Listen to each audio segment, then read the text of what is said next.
옛날 옛날 아주 먼 옛날 차가운 바람이 감도는 깊은 산골 마을 초가집들이 드문드문 자리한 곳에 시어머니와 혜원이라는 이름의 며느리 그리고 어린 손자 이렇게 세 식구가 살고 있었습니다. 집은 비록 남루했지만 이른 아침이면 굴뚝에서는 새하얀 밥 짓는 연기가 피어오르곤 했습니다. 혜원의 남편은 장사를 위해 전국을 떠도는 보부상이었습니다.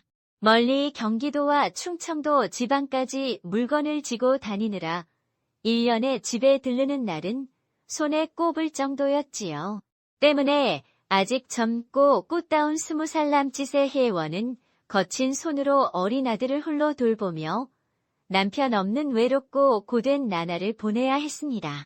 새벽별을 보며 일어나 밤늦도록 일하는 것이 그녀의 일상이었습니다. 그날도 동쪽 하늘이 희미하게 밝아올 무렵 혜원은 차가운 부엌 바닥에 웅크리고 앉아 아궁이에 불을 지피려 애쓰고 있었습니다. 그때 방문이 거칠게 열리는 소리와 함께 시어머니 김씨의 매서운 목소리가 터져 나왔습니다. 이년아, 동 트는 거 못 봤느냐? 해가 벌써 저만큼 떴는데 아직도 부뚜막 앞에서 꾸물거리고 있어? 시어머니는 잠을 쫓으려는 듯 까랑까랑한 목소리로 계속 쏘라붙였습니다. 굼땡이도 너보다는 빠르겠다. 손이 느려 터져가지고 어느 세월에 밥을 먹을꼬. 어서 일하지 않고 혹시 밤새 잠꼬대처럼 다른 놈팽이 생각이라도 한 게냐? 쯧쯧 팔자도 참. 혜원은 아무 대답 없이 그저 마른 나뭇가지에 입김을 불어넣으려 애썼습니다. 시어머니의 날카로운 목소리는 싸늘한 아침 공기를 갈랐고 혹여나 담 너머 이웃들에게 들릴까 혜원은 얼굴이 화끈거렸습니다. 부뚜막 앞에 웅크리고 앉아 불씨를 살리려 애쓰던 혜원의 여윈 어깨가 파르르 떨렸습니다. 날이 갈수록 심해지는 시어머니의 모진 구박과 동네 사람들의 수군거림 속에서 혜원은 스스로가 한없이 초라하고 혐오스러워 견딜 수가 없었습니다. 속 시원히 어머님 제발 그만하세요 라고 외치고 싶었지만 그녀에게는 차마 고개를 들 수 없는 어떤 치명적인 약점이 있었습니다. 때문에 치밀어 오르는 분노와 억울함을 꾹 누르며 아랫입술을 깨물 뿐이었습니다. 벙어리 냉가슴 말듯 그 모진 말을 속으로 사겨야 했고 그럴수록 혜원의 속은 더욱 시커멓게 타들어갔습니다. 시어머니 김씨가 이토록 매섭게 며느리 혜원을 미워하고 날마다 가시 돋친 말로 구박하는 데에는 사실 지난 봄에 있었던 한 가지 사건이 그 깊은 뿌리가 되었습니다. 혜원 스스로도 그 기억 때문에 시어머니 앞에서 고개를 들지 못하는 것이었고요. 그 해 봄은 유난히 화창하고 따스했습니다. 겨우내 움츠렸던 산과 들이 앞다투어 연두빛의 옷을 갈아입었고 산빛 아래는 연분홍 진달래가 마치 불을 지른 듯 활짝 피어온 세상을 물들였습니다. 바람에는 향긋한 풀내음과 달콤한 꽃향기가 실려왔으며 처마 밑에는 겨울을 나고 돌아온 제비들이 분주히 집을 짓는 소리가 정겹게 들려왔습니다.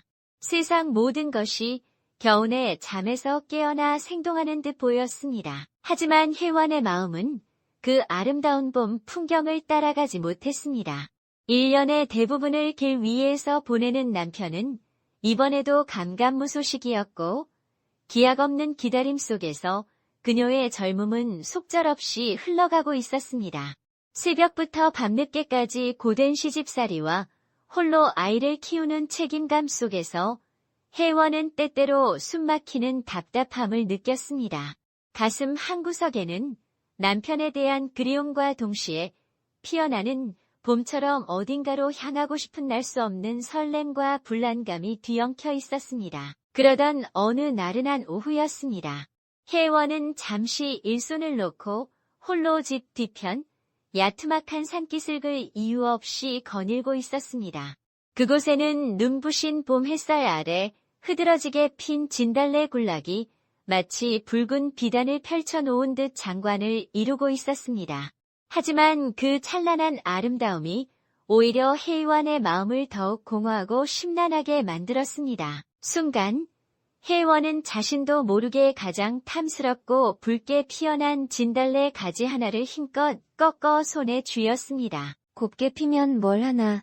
내 청춘은 시들어가는데 이놈의 봄은 왜 이리도 야속한고. 그녀는 마치 화풀이하듯 잘게 찢은 꽃잎들을 바람에 흩날려 버렸습니다.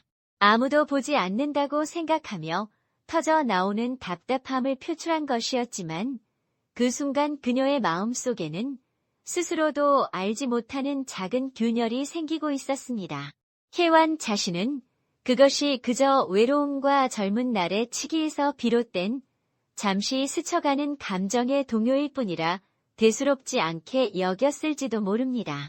하지만 그녀는 알지 못했습니다. 바로 이토록 마음 둘 곳 없이 불안하고 외로웠던 지난 봄의 어느 날에 평생 그녀의 발목을 잡고 시어머니의 모진 구박의 빌미가 될 운명적인 사건이 마치 독버섯처럼 조용히 싹트고 있었음을 말입니다. 그러던 어느 봄날 오후였습니다. 따스하고 나른한 봄바람에 취해 자신도 모르게 발길을 옮기던 혜원은 어느덧 마을 어귀 너른 보리밭 근처에 다다랐습니다. 파릇파릇 돋아나는 보리싹들이 바람에 물결치고 있었습니다. 바로 그때였습니다.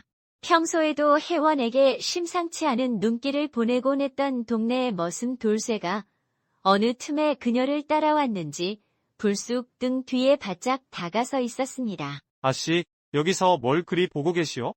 보리밭 풍경이 그리 좋으십니까? 아이고 깜짝이야. 돌쇠 아재 아니세요? 여긴 어쩐 일로? 혜원의 얼굴이 이유도 모른 채 화끈 달아오르고 당황하여 심장이 내려앉는 듯했습니다. 미처 혜원이 말을 마치기도 전에 돌쇠가 덥석 그녀의 가느다란 손목을 거칠게 잡아챘습니다. 아씨, 손이 참 곱소. 이리 가까이서 뵈니 얼굴은 더 고우시구려. 남편은 멀리 있다는데 많이 외로우시겠습니다. 이게 무슨 짓이에요? 이러지 마세요. 이거 놓으세요. 어서. 놀란 혜원의 눈과 돌쇠의 불타는 듯한 눈빛이 허공에서 마주쳤습니다. 두 사람은 그렇게 한동안 아무 말도 못한 채 어색하고 긴장된 상태로 마주보고 서 있었습니다. 그런데 정말 하필이면 바로 그 결정적인 순간이었습니다. 마치 사냥감을 노리는 살쾡이처럼 몰래 며느리의 뒤를 받고 있던 시어머니 김씨가 나무 뒤에 숨어 그 광경을 처음부터 끝까지 똑똑히 목격하고 만 것입니다. 저것들이 지금 대낮에 보리밭에서 뭐 하는 짓이냐. 저 유망한 것 필시 내 예상이 맞았어. 저것들이 내 아들 몰래. 시어머니의 눈에는 분명 젊은 며느리가 외간 남자와 보리밭에서 만나 손목까지 잡힌 채 서 있는 모습으로 보였을 것입니다. 실제로는 돌쇠가 갑자기 손목을 잡았고 혜원은 놀라 뿌리치려던 찰나였을 뿐인데도 말입니다. 그날 이후 시어머니는 자신이 본 것만을 내세워 혜원에게 몸 파는 년, 환양년이라는 끔찍한 오명을 씌우고 날마다 입에 담지 못할 저주와 악담을 퍼붓기 시작했습니다. 시어머니의 학대는 날이 갈수록 심해졌지만 특히 1년에 몇 번 안 되는 장사 나간 혜원의 남편이 집에 돌아오는 날이면 그 잔인함은 더욱 극심해져 차마 눈뜨고 볼 수 없을 지경이었습니다. 남편 앞이라고 잠시라도 봐주는 법이 없었습니다. 남편이 돌아온 날 밤 혜원이 오랜만에 만난 남편과 잠자리에 들기라도 하면 시어머니는 다음 날 아침 어김없이 악담을 퍼부었습니다. 낯짝도 두꺼운 년, 그 더러운 몸뚱이로 어디 감히 서방 품에 안겨 잠을 자. 내 서방이 불쌍해서 좋다고 안기면 다냐. 내년 몸에 배인 더러운 사내 놈들 흔적은 어쩔 것이냐. 아이고 속 터져. 내 아들만 불쌍하지. 그런 저주 서낀 말을 뱉고 나면 시어머니는 을에 자신의 젊은 시절 이야기를 꺼내며 며느리와 비교하곤 했습니다. 나는 말이다. 내년보다 어린 20살 꽃다운 나이에 청상과부가 되었어도 여태껏 정조를 지키며 티끌 하나 없이 깨끗하게 살아왔다. 어디 내년처럼 감히 낯짝을 들고 동네를 싸돌아다닐 생각을 했겠느냐. 포교 마지못해 문밖 출입이라도 할라치면 길에서 외간 남자들 눈이라도 마주칠까봐 죄지은 년처럼 땅만 보고 다녔느니라. 그런데 너는 외간 남자랑 히히덕거리고 손목까지 잡히고 다니니 아이고 분하고 원통해서 못 살겠다. 혜원이 혹시 머리를 빗거나 옷매무새라도 조금 가다듬으려 치면 시어머니의 눈초리는 즉시 독사처럼 번뜩였습니다. 저 싸구려 환양년 같으니라고. 누가 돈이라도 준다더냐. 돈 안 줘도 아무 데서나 몸을 굴리려니 대낮부터 어느 서방놈 만나려고 그리 유사스럽게 치장을 하는 게냐. 에이, 꼴도 보기 싫다.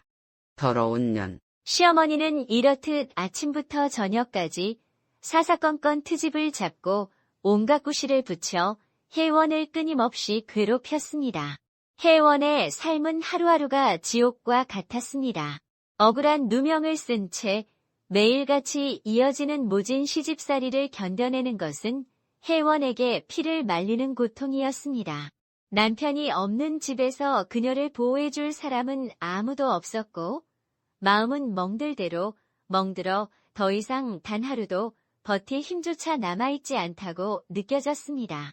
차라리 고통을 끝내는 편이 낫겠다는 생각이 들었습니다. 마침내 어느 날 오후 시어머니 김씨가 잠시 이웃집에 마시를 나간 틈을 타 혜원은 조용히 방문을 걸어 잠그고 돌이킬 수 없는 끔찍한 결심을 실행에 옮기려 했습니다.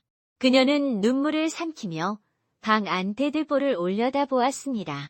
그리고는 자신의 겉옷 옷고름을 풀어 대들보에 던져 걸었습니다. 작은 나무 의자를 가져와 그 아래에 놓고 혜원은 마지막으로 어린 아들의 얼굴을 떠올리며 의자 위로 발을 디디려 했습니다. 바로 그 위태로운 순간이었습니다. 마침 볼 일이 있어 혜원의 집 앞을 지나가던 이웃집 이씨 부인이 활짝 열린 방문 틈으로 방 안의 섬뜩한 광경을 목격하게 되었습니다.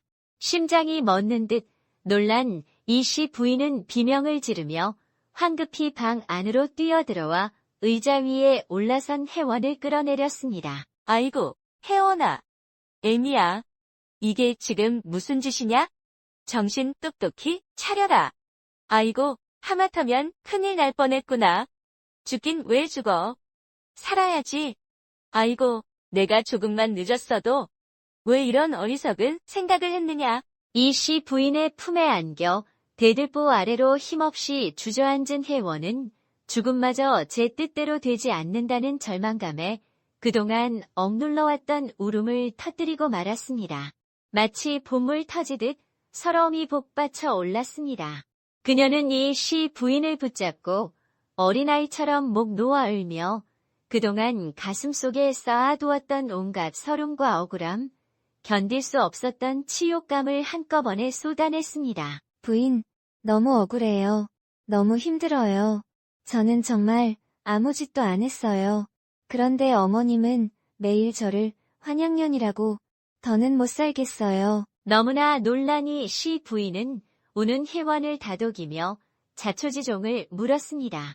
혜원은 흐느끼며 눈물과 함께 자신이 겪어야 했던 모진 시집살이와 너무나 억울했던 누명에 대해 숨김없이 모두 털어놓았습니다. 지난 봄보리밭에서 머슴 돌쇠에게 잠시 손목을 잡혔던 일, 그것을 목격한 시어머니가 자신을 환양년으로 몰아붙이며 날마다 가했던 저주와 학대, 그리고 남편이 돌아왔을 때 더욱 심해졌던 모욕적인 언사들까지 혜원의 기구하고 억울한 사연을 모두 들은 이씨 부인은 처음에는 안타까움에 혀를 차다가 이내 기가 막히다는 듯이 말했습니다. 참말로 기가 막힐 노릇이로구나. 쯧쯧, 딱하기도 하지. 속담에 똥 묻은 개가 겨 묻은 게 나무란다더니 내 시어미 경우가 딱 그 짝이로구나. 제 허물은 생각 못하고 누굴 탓한단 말이냐. 이 씨 부인은 잠시 주위를 살피더니 목소리를 낮춰 혜원에게 은밀하게 말했습니다. 내가 이런 말까지는 안 하려고 했는데. 아가, 내 시어미 욕할 자격 없다는 건 알란가 몰라? 그 양반 과거는 더하면 더했지. 쯧쯧. 네, 그게 무슨 말씀이세요? 내 시어미, 저 인간이 젊었을 적에 그 집 머슴 놈 삼서인지 사서인지 하는 놈이랑 눈이 맞아서 밤마다 담장을 넘나들었다다는 소문이 온 동네에 파다했었다. 젊은 과부가 오죽 외로웠으면 그랬을까 싶으면서도 부정한 짓은 부정한 짓이지. 온 동네 사람들이 다 시시하며 알았지. 그러다 동네방네 망신살이 뻗치고 관아에 끌려갈 뻔한 것을 당시 마을 어른이신 최 영감님이 딱하게 여겨 겨우 뜯어말리고 무마시켜서 넘어간 것을 최 영감님 아니었으면 관아 구경했을지도 몰라. 아마 아는 사람은 다 알게다. 혜원은 울음을 그치고 믿을 수 없다는 듯 이 씨 부인을 바라보았습니다. 네, 정말이세요. 저희 어머님께서도 머슴과 그런 일이 있으셨다고요? 그렇다마다. 그렇게 부정한 짓을 하고도 용케 잘 숨기고 살아왔지? 그런데 그런 과거가 있는 사람이 고작 며느리가 사내에게 손목 한 번 잡힌 것을 가지고 환양년이니 뭐니 하며 죽일 듯이 몰아붙이다니. 세상에 이런 적반하장도 없다. 참으로 잔인하고 못된 신보로구나. 아, 어머님께서 그래서 그런데 어찌 저에게는 이토록 혜원은 너무나 큰 충격의 말을 잇지 못했습니다. 자신을 그토록 경멸하고 학대했던 시어머니에게 그런 엄청난 비밀이 있었다니. 그렇다면 자신을 향한 그 모진 말과 행동들은 대체 무엇이었을까? 이 씨 부인이 돌아간 후에도 혜원은 한동안 그 자리에 멍하니 앉아 있었습니다. 방금 들은 이야기는 너무나 충격적이어서 좀처럼 믿기지가 않았습니다. 그 사실을 깨닫는 순간 방금 전까지 온몸을 휘감았던 죽고 싶다는 절망감은 거짓말처럼 사라졌습니다. 대신 그 자리에는 뜨거운 분노와 참을 수 없는 억울함이 치밀어 올랐습니다. 심장이 다시 세차게 뛰기 시작했습니다. 이번에는 두려움 때문이 아니었습니다. 그렇지. 어머님은 그토록 부끄럽고 치욕스러운 일을 저지르고도 저렇게 두 눈 시퍼렇게 뜨고 큰소리치며 뻔뻔하게 살아가고 있는데 하찮은 내가 고작 사내에게 손목 한번 잡혔다는 그것도 내가 원한 것도 아닌 일 때문에 목숨을 버릴 이유는 없지 않은가? 내가 왜 죽어야 하지? 왜 억울하게 원기가 되어 구천을 떠돌아야 한단 말인가? 혜원의 눈빛이 서서히 달라지기 시작했습니다. 삶에 대한 의지가 희미하게 피어올랐습니다. 그래, 이렇게 억울하게 죽을 수는 없었습니다. 죽음 대신 살아야 할 이유. 아니, 살아서 시어머니의 위선을 밝혀내고 자신의 억울함을 풀어야 할 이유를 찾은 것입니다. 혜원은 흐트러진 옷매무새를 바로잡고 바닥에 주저앉았던 몸을 일으켜 세웠습니다. 아직 눈물 자국은 선명했지만 더 이상 나약하게 울고만 있지 않았습니다.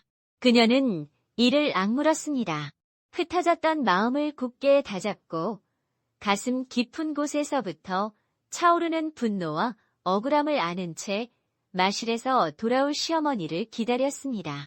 이전과는 다른 눈빛으로, 다른 마음가짐으로 얼마 지나지 않아 마실에서 돌아온 시어머니 김씨가 아무것도 모른 채 여느 때처럼 거들먹거리며 대문 안으로 들어섰습니다.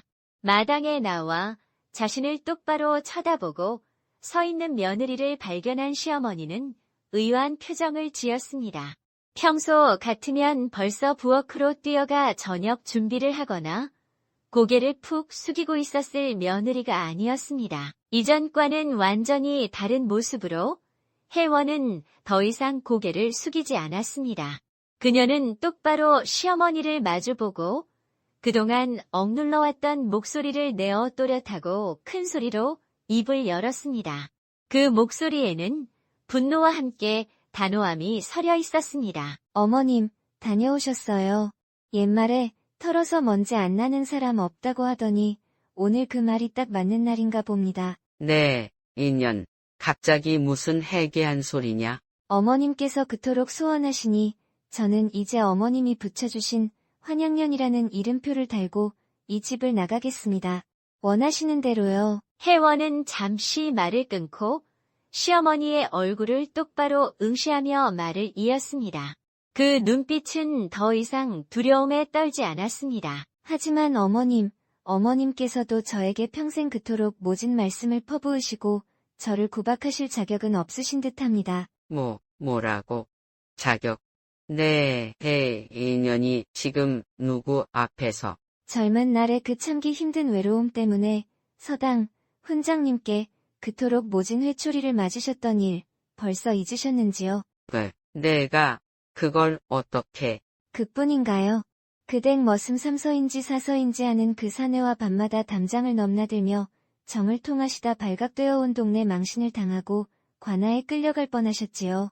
다행히 당시 마을 어른이신 최 영감님께서 딱하게 여기시어 간곡히 말려주신 덕분에 겨우 그 치욕을 면하신 것을요. 혜원의 목소리는 떨림 없이 이어졌고 마지막 말에는 날카로운 가시가 돋쳐 있었습니다. 20살의 과부가 되어 여태껏 정절을 굳게 지키셨다는 어머님의 그 눈물겨운 과거 참으로 본받을 만하고 대단하십니다. 혜원의 마지막 말은 명백한 비웃음이었습니다. 시어머니는 얼굴이 새하얗게 질린 채 마치 벼락이라도 맞은 듯 그 자리에 얼어붙어 혜원을 바라볼 뿐이었습니다. 혜원은 그동안 가슴속 깊이 응어리졌던 말들을 속 시원하게 다 쏟아낸 뒤 더 이상 미련 없다는 듯이 그제야 정신을 차린 시어머니는 마당에서 방 안의 며느리를 향해 고함을 질렀습니다. 하지만 그 목소리는 분노와 함께 당혹감과 두려움으로 심하게 떨리고 있었습니다. 얼굴은 여전히 새하얗게 질려 있었습니다. 네, 인연. 감히 누구 앞에서 행패냐? 누가 감히 나를 모함하는 게냐? 어떤 년이 그런 헛소문을. 시어머니는 자신의 가장 치욕스러운 비밀을 그것도 쥐 죽은 듯이 살던 며느리가 속속들이 알고 있다는 사실에 극도로 당황하고 분노했습니다. 내가 언제 훈장님께 매를 맞았다고 그런 망발을 해. 어디서 그런 허튼 수작을 볼기에 5대. 딱 5대 맞았을 뿐이다. 내 인연아, 알겠느냐? 그리고 삼서라니. 그게 누군데? 나는 모르는 이름이다. 앞불싸. 시어머니는 너무 당황한 나머지 부인하려다 제 입으로 머슴의 이름까지 똑똑히 말해버린 것입니다. 더 이상 무슨 변명이 통하겠습니까? 방 안에서 짐을 싸던 혜원은 시어머니의 그 말을 똑똑히 들었습니다. 그 순간 지난 몇 년간 자신을 짓눌러왔던 서름과 분노, 억울함이 한순간에 눈 녹듯이 씻겨 내려가는 듯한 짜릿한 후련함을 느꼈습니다. 혜원은 저도 모르게 입가에 비웃음인지 통쾌함인지 모를 미소를 지으며 나지막이 웃음을 터뜨렸습니다. 짐을 다 챙긴 혜원은 보따리를 들고 방에서 나왔습니다. 그리고 여전히 마당에서 씩씩거리고 있는 시어머니 앞에 섰습니다. 이전과는 비교할 수 없을 만큼 차분하고 단호한 목소리였습니다. 아, 역시 제가 들은 이야기가 모두 사실이었군요. 어머님, 이제 더 이상 제 과거 이야기는 꺼내지 말아주십시오. 어머님께서도 더는 저를 비난할 자격이 없으십니다. 저는 아무 죄 없이 그저 억울한 누명을 쓴 채 어머님의 온갖 저주와 구박을 말없이 견뎌왔을 뿐입니다. 이제 그만하시지요. 그리고 저도 이 집을 나가지 않겠습니다. 여기서 제 억울함을 풀고 어머님과 함께 살겠습니다. 바로 그때 완전히 궁지에 몰린 시어머니는 갑자기 혜원의 손에 들린 보따리를 와락 빼앗아 마당 구석으로 던져버렸습니다. 그리고는 언제 그랬냐는 듯 한순간에 누그러진 목소리로 거의 애원하듯이 말했습니다. 아가야, 혜원아, 내가 다 잘못했다. 이 늙은이가 망령이 들었었나 보다. 내 가슴에 그토록 깊은 상처를 주었구나. 다 내 잘못이다. 그러니 부디 이 못난 애미를 용서해다오. 응, 그래. 내가 정말 죽을 죄를 지었다. 시어머니는 눈물까지 흘리며 혜원의 손을 잡았습니다. 우리 이제부터라도 지난 일은 다 잊고 서로에게 좋은 시om이, 좋은 며느리가 되어 의지하며 잘 살아보자꾸나. 네, 제발. 우리 아들 봐서라도. 실로 그러했습니다. 평소에는 며느리의 작은 약점 하나를 가지고 세상을 다 얻은 듯이 몰아붙이고 괴롭히던 시어머니였지만 정작 자신의 부끄러운 과거와 치부가 만천하에 드러나게 되니 옴짝달싹 못하고 꼬리를 내릴 수밖에 없었던 것입니다. 혜원은 잠시 말이 없었습니다. 지난 세월 동안 겪었던 서름과 고통이 어찌 한순간에 잊힐 수 있겠습니까? 하지만 자신 또한 죽음의 문턱까지 갔었고 무엇보다 자신을 그토록 괴롭혔던 시어머니의 눈물 어린 사과 앞에서 혜원은 결국 시어머니의 손을 마주 잡았습니다. 그 후 혜원과 시어머니는 서로의 지난날 잘못을 마음 깊이 용서하고 이전에 극심했던 갈등은 다 거짓말이었던 것처럼 서로를 위하고 보듬으며 오래오래 화목하게 살았다고 합니다. 남편이 집에 돌아왔을 때도 더 이상 불화는 없었습니다. 사람들은 종종 자기 자신의 허물이나 잘못은 제대로 보지 못하고 남의 작은 흠결만을 크게 탓하곤 합니다.